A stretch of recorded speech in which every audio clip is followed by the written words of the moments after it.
Dans les collections de la Bibliotheca Astrologica, je découvre cet ouvrage qui s'appelle Connaître les autres, dont l'auteur n'est autre que Michel Gauquelin.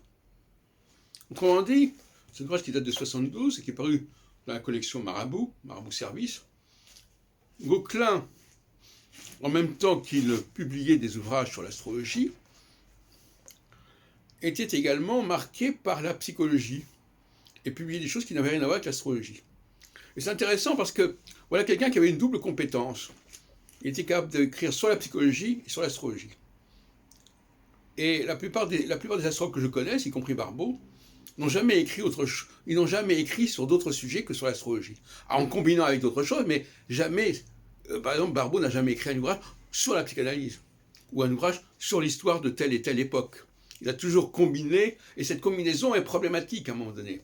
Parce qu'il faut montrer qu'on a une compétence spécifique, propre à chacun des domaines, quitte ensuite à les combiner, mais pas constamment combiner.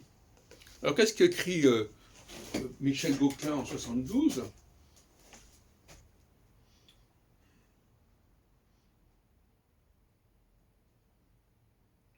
Bien, il met l'accent sur les traits du visage, les mimiques, les gestes.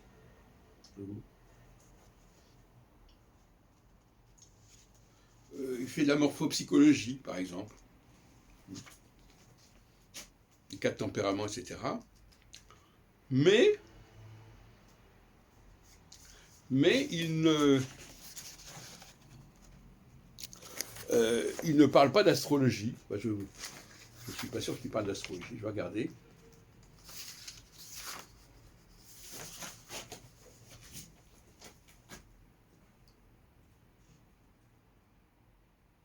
Alors, psychologie astrologique, page 24.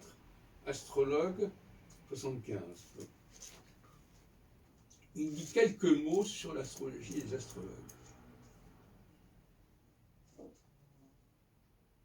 Alors, donc sur les astrologues, voilà ce que dit Michel Gauquelin en 1972, sans citer ses travaux d'ailleurs.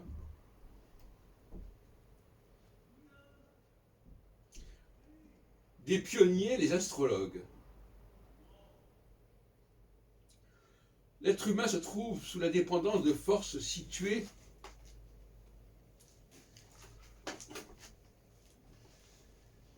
au-delà de l'atmosphère, cette appartenance cosmique dont a parlé Emmanuel Mounier.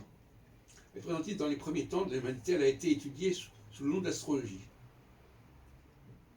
Cette doctrine n'a malheureusement pas réussi à se délivrer au cours des âges, des siècles, des croyances superstitieuses. C'est dommage car l'astrologie a fourni les premières inscriptions.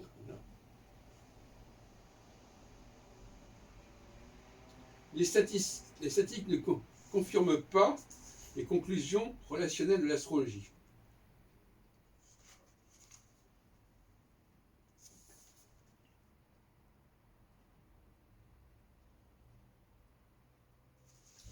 Comment ? Parce que là, c'est pas possible.